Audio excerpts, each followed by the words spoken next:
Short में ये समझाता हूँ फेथ को। जी देखिए, श्योर। आपने कहा कि कुछ लोग फेथ शब्द को लेके सेवा करते हैं, कुछ लोग कहते हैं कि ये सब पागलपन है, अंधा भरोसा है। तो रियलिटी क्या है? रियलिटी है कि आप फेथ को जैसे यूज़ करें, वो वैसे आपके काम आएगा। और फेथ बहुत इम्पॉर्टेंट है। जो लोग कहते हैं कि ये अंधा भरोसा है, उन्हें नहीं पता कि आप कुछ भी करें, सब कुछ में फेथ की आवश्यकता है। साइंटिफिक पाथ में भी फेथ की आवश्यकता है।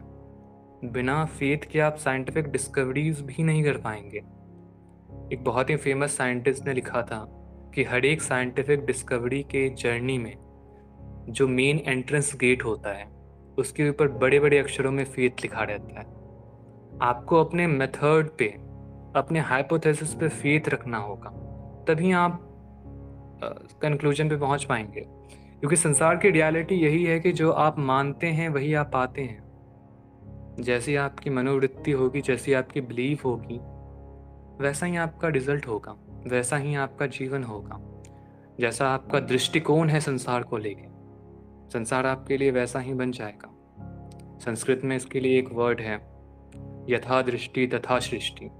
जैसी आपकी दृष्टि है, पर्सपेक्टिव है दुनिया को लेके, संसार वैसा ही है।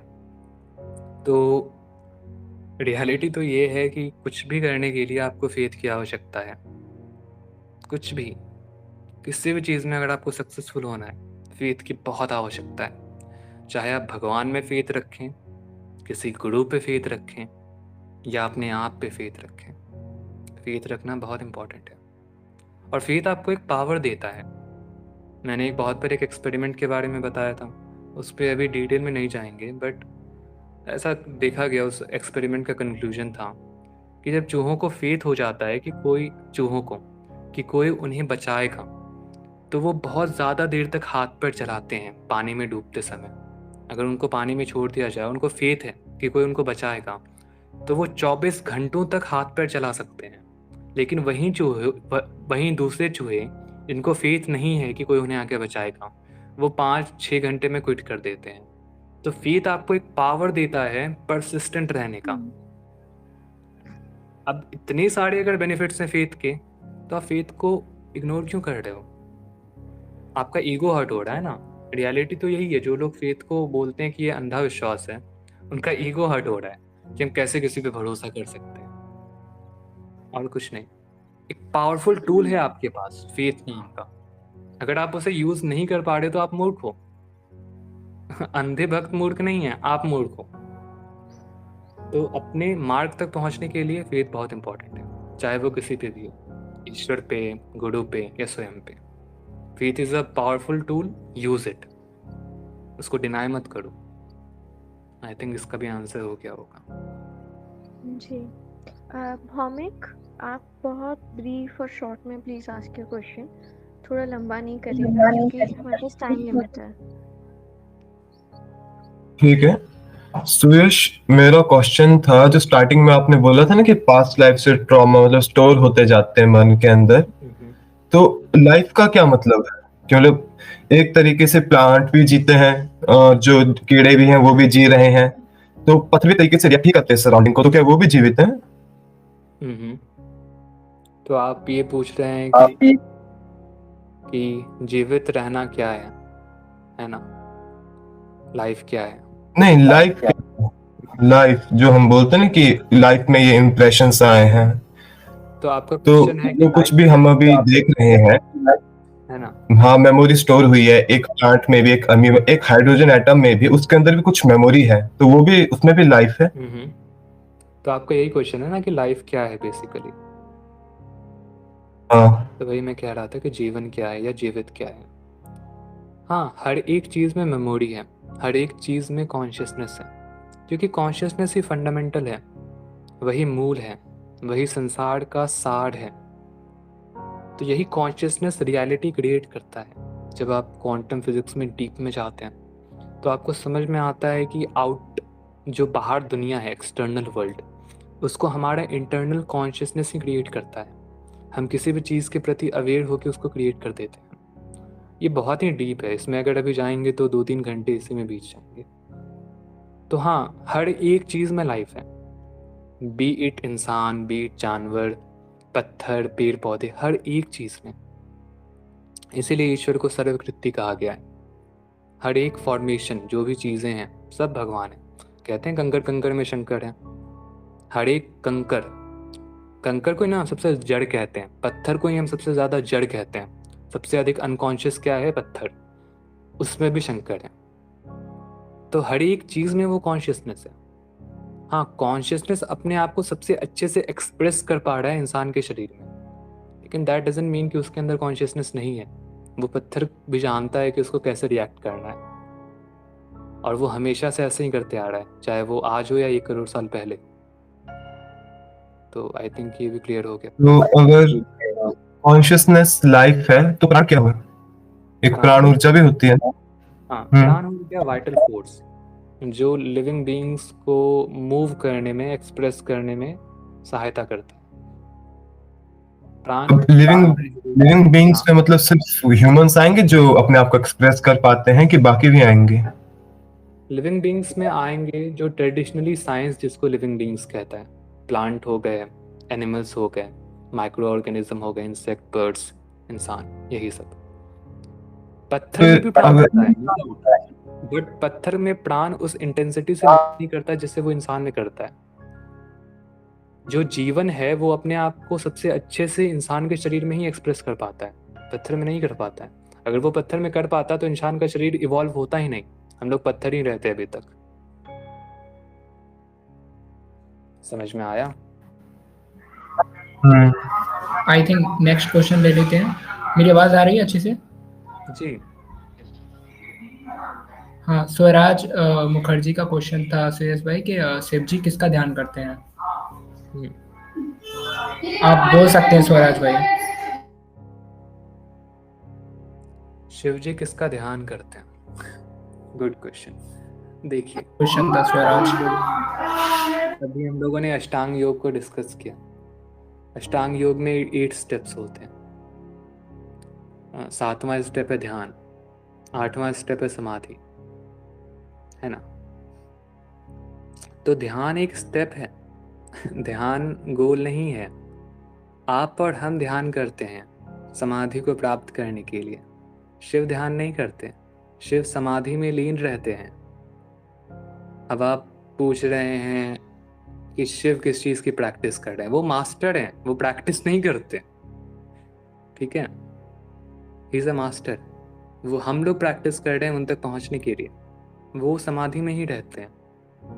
तो हम ले रहे हैं, मतलब जितना मैंने आपके क्वेश्चन को समझा, आप महादेव के बारे में बात कर रहे हैं, जो उनके साकार रूप हैं, जिनको हम कहते हैं फर्स्ट योगी, जिनको हम कहते हैं श्रीकंठनाथ।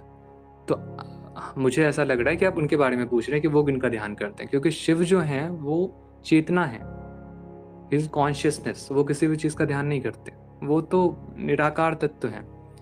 लेकिन जो महादेव हैं, हाईएस्ट बीइंग, योगेश्वर, वो किसी भी चीज़ का ध्यान नहीं करते, वो समाधि में रहते हैं। ध्यान प्रैक्टिस है, वो प्रैक्टिस से कई ऊपर उठ चुके हैं। ध्यान एक स्टेप है, वो स्टेप से कई ऊपर उठ चुके हैं, वो गोल तक पहुंच गए हैं। वो समाधि में रहते हैं, निर्विकल्प समाधि में। और समाधि में आपके माइंड के अंदर कोई थॉट कंस्ट्रक्ट नहीं होता है। कुछ लोगों को लगता है कि महादेव राम पे ध्यान करते हैं, नहीं है ऐसा कुछ। क्योंकि लेट्स से कि आप भगवान राम पे ध्यान कर रहे हैं, तो क्या है जो आपको क्या है जो डिफरेंशिएट करता है निर्विकल्प समाधि? लेट्स से निर्विकल्प समाधि को हम हटा देते हैं। क्या है जो डिफरेंशिएट करता है भगवान शिव पे ध्यान करना और भगवान राम पे ध्यान करने में? यही ना कि आप राम का मंत्र पढ़ रहे हैं, आप राम भगवान का इमेज मन में सोच रहे हैं, यही ना। लेकिन निर्विकल्प समाधि में कोई इमेजिनेशन नहीं रहता। ये जो इमेज आप मन में सोचते हैं, इनको वृत्ति कहा जाता है। और समाधि है वृत्तियों का अंत, योगा से चित्त वृत्ति निरोध। तो जब वृत्ति का अंत हो जाता है, जब विकल्प का अंत हो जाता है, तो क्या राम क्या शिव? कहाँ से आ गए राम?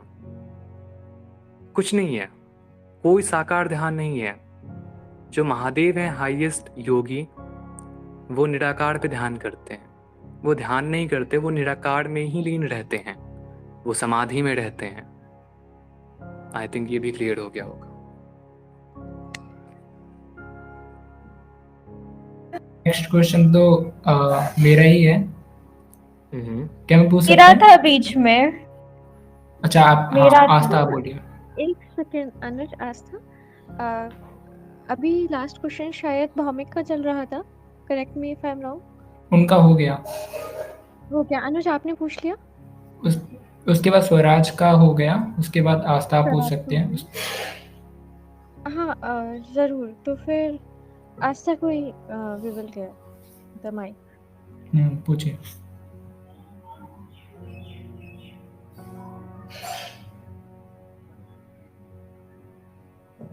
पूछिए।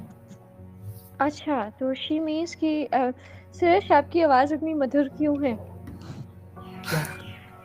आपकी आवाज में इतनी कामनेस क्यों है, बताइए। ये मंत्र जाप का असर है या सेल्फ रियलाइजेशन? देखिए, बहुत ही बेसिक चीज़ है, practice makes a man perfect. मैंने जितना बोला है अब इतने यूट्यूब के जर्नी में, तो इतना सारा प्रैक्टिस करने के बाद किसी का भी आवाज़ अच्छा हो जाएगा। आप मेरे पुराने वीडियोस को सुनिए, बहुत पुराने वीडियोस, उसमें देखिए मेरा आवाज़ बिल्कुल मधुर नहीं था। मधुर मैं अभी भी नहीं बोलूँगा, बट उस समय बहुत ही ज़्यादा बेकार था। बोलते बोलते मंत्र जाप करते करते अच्छा हो गया थोड़ा बहुत। ठीक, तो बस इतना ही। गलत क्वेश्चन पिक हो गया था, सॉरी, ये नहीं था क्वेश्चन मेरा। ऐसा नेक्स्ट टाइम, इस टाइम हम किसी और को दे दें टाइम। You have asked. हाँ दे दीजिए। Okay, thank you for understanding. Kailash पूछते हैं कैलाश। मैं लास्ट में पिन कर दी थी, वहाँ पढ़ लीजिए।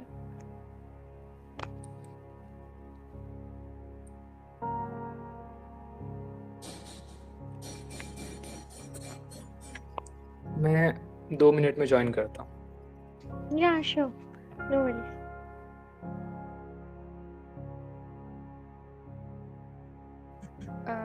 कैलाश अगर आप बोल सकते हैं तो प्लीज। दीदी मेरा क्वेश्चन तो स्किप ही हो गया। अनुज, नए मेंबर्स को हम दे दें थोड़ा टाइम, हमने एक पूछ लिया। हाँ बिल्कुल बिल्कुल बिल्कुल। कोई नहीं। बाकी इसके लोग याद भी तो रखे हैं कि। अच्छा सुरेश भाई चले ही गए क्या? नहीं, he will come back। Kailash आप मुझे सुन सकते हैं? प्लीज रिप्लाई मी इन दी, मतलब इन टेक्स्ट और ऑन वॉइस।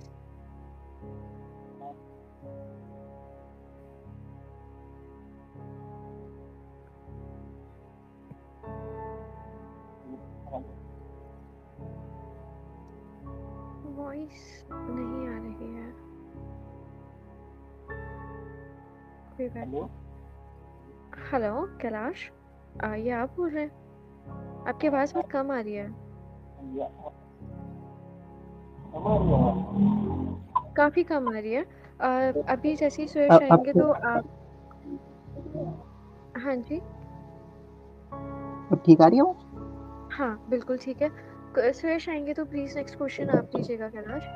हाँ जी जरूर। ठीक है। हाँ जी। सुरेश भाई नहीं है जब तक दीदी, मैं वैसे क्वेश्चन ऐसे आपसे बोलूं जरा, मतलब क्वेश्चन नहीं, वो एक नॉर्मल सा एक डिस्कशन है। बोलो सुरेश। जैसे सुरेश भाई ने मेमोरी का बताया था ना, मेमोरी पास्ट लाइफ और ये सब, तो जिन लोगों को अल्जाइमर होता है या फिर ऐसी बीमारियां होती हैं जो लॉस्ट मेमोरी वाले, जैसे और भी हैं 2-3 नाम मुझे याद नहीं, आगे सुरेश भाई आ गए। विकृति है वो अनुज। अल्जाइमर है तो फिर कभी कभी आपके लिए सारी मेमोरीज एक्सेस हो जाती हैं, ये भी तो देखो। हाँ ये भी अलॉट किन आ जाती है। हो गया तो फिर अगर माइंड का ऊपर डैमेज है, आपको एक डिसऑर्डर हो गया है, तो फिर मेमोरीज आपके लिए हट जानी चाहिए। That doesn't happen. मेमोरीज आपको एट एन इंस्टेंट वापस आ जाती है। Why that happen? ठीक है सुरेश, आगे शायद कंटिन्यू करते हैं। ओके, तो कैलाश अब आप पूछ लीजिए। Suresh is there. हाँ, तो मैं कुलरनामा तंत्र पढ़ रहा था और उसमें लिखा था कि किसी गुरु को अपने किसी योग्य शिष्य को ये तंत्र से पढ़ाना चाहिए, तो मतलब मैं उसे आगे पढ़ना कंटिन्यू करूँ या छोड़ दूँ बीच में?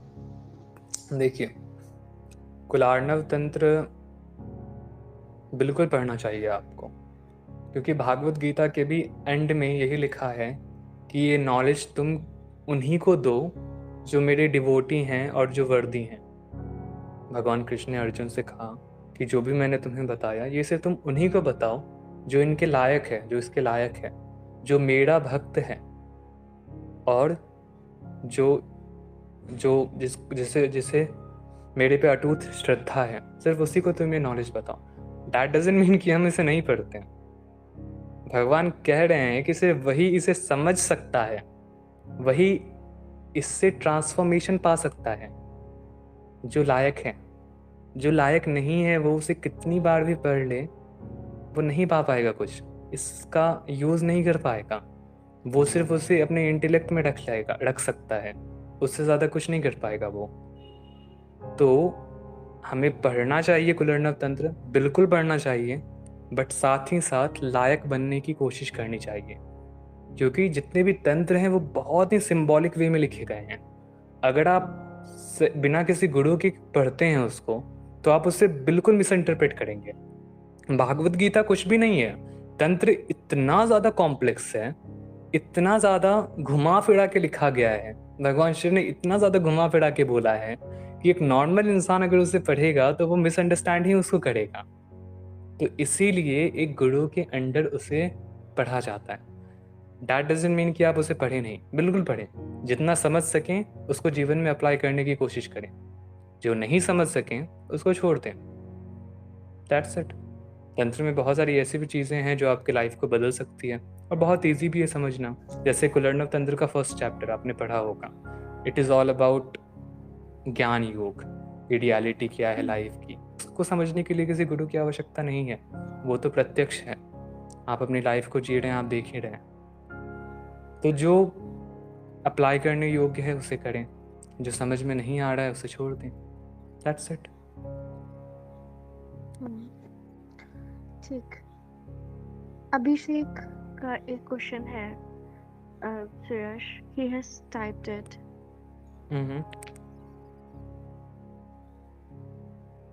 महाभेद, महामुद्रा, त्रिबंध के टाइम ध्यान किस चीज का करें? क्या सिर्फ जो लोग अलग अलग चारका आई डोंट नो है उनके बीज मंत्र करें, चक्रास है उनके बीज मंत्र करें, या मूल बंध या सहस्त्रार्थ का ध्यान करें, फिर वापस सहस्त्रार्थ से मूल बंध या सांस पर ध्यान करें? अब आपने अवेयरनेस ऑफ कुंडलिनी वाली वीडियो में ऐसे के बारे में डिटेल्स में नहीं बताए थे, इसके बारे में डिटेल्स में नहीं बताए थे। मैं फैब से इसकी प्रैक्टिस कर रहा हूँ, तो क्या आप कुछ बताने की कृपा करेंगे? मैंने महाभेद, महाबंध और महामुद्रा के बारे में नहीं बताया था, तो वो मैंने कुछ सोच के नहीं बताया था। मेरा इंटेंशन था कि आप एक वैलिड सोर्स के पास जाएं और वहाँ से इस नॉलेज को प्राप्त करें, और तब आप उनके ट्यूटलेज में प्रैक्टिस करें, उनके गाइडेंस में प्रैक्टिस करें। ये तीनों क्रियाएं बिना किसी गाइड के प्रैक्टिस करने की नहीं है। अगर आप फिजिकल बॉडी से छेड़छाड़ करते हैं इस तरह की क्रियाओं को करके, बाय चांस अगर आपने गलत कर दिया, बहुत लोगों ने गलत किया है, बाय चांस का परसेंटेज बहुत जाता है, तो बहुत प्रॉब्लम हो जाएगा, बहुत ज़्यादा प्रॉब्लम, न्यूरोलॉजिकल प्रॉब्लम्स भी हो जाते हैं। इसीलिए मैंने विलिंगली जानबूझ के नहीं बताया था। जो भी मैंने बताया, जितना मैंने डिटेल में समझाया, बस अभी उसका प्रैक्टिस कर। मैंने समझाया था कि जाप कैसे किया जाता है शांभवी मुद्रा में ध्यान करके। मैंने समझाया था कि प्राणायाम कैसे किया जाता है, किस रेशियो में उसको किया जाए, वो करें प्रैक्टिस। जो मैंने नहीं समझाया उसे छोड़ दें, किसी गुरु के पास जाएं या तो उसे छोड़ दें, जो मैंने समझाया उसे प्रैक्टिस करिए। ठीक है। लास्ट क्वेश्चन ले लेते हैं आज सुरेश आज का। आस्था पूछती है कुछ। आस्था प्लीज स्पीक। अपनी आवाज में बोल दीजिए ना। नहीं आप बोल दीजिए। ठीक है मैं बोल देती हूँ। तंत्र को रियल लाइफ में कैसे अप्लाई करें, तंत्र को अपने काम से कैसे रिलेटेड करें, तंत्र को अपने फैमिली के साथ कैसे रिलेटेड करें। मुझे तंत्र का मतलब ही नहीं पता, तो आप इस पे कुछ डिस्कस करिए ना। तंत्र पे हम लोग डिस्कस करेंगे नेक्स्ट वीक से, क्योंकि अभी तंत्र पे कोई बेसिक नॉलेज भी नहीं है यहाँ पे 90% लोगों को। तो ये बताना कि कैसे उसको लाइफ में अप्लाई करें डायरेक्टली, तो उसका कोई सेंस नहीं बनता है अभी एट प्रेजेंट। तो पहले जानेंगे हम लोग तंत्र क्या है, उसकी फिलॉसफी क्या है, उसकी हिस्ट्री क्या है, उसके प्रैक्टिकल एस्पेक्ट्स क्या हैं, तब हम जानेंगे कि उसको रियल लाइफ में कैसे अप्लाई करें। तब ज़्यादा इजी भी होगा जानना। अभी अगर मैंने बता दिया कि ये करो, तो आपको ये नहीं समझ में आएगा कि इसके पीछे का तर्क क्या है, कि ये हम क्यों कर रहे हैं, और उसका डीपर सिग्निफिकेंस क्या है। तो बेसिक से शुरू करेंगे, फिर हम लोग इस पे आएंगे। बिल्कुल सर, आज के लिए काफ़ी है। तो आज हम एंड करते हैं वीसी। वैसे भी हमने शायद 1 आवर करी है आज। Thank you so much Suresh, and thank you everyone for being here and asking your questions and discussing so beautiful things. Thank you so much.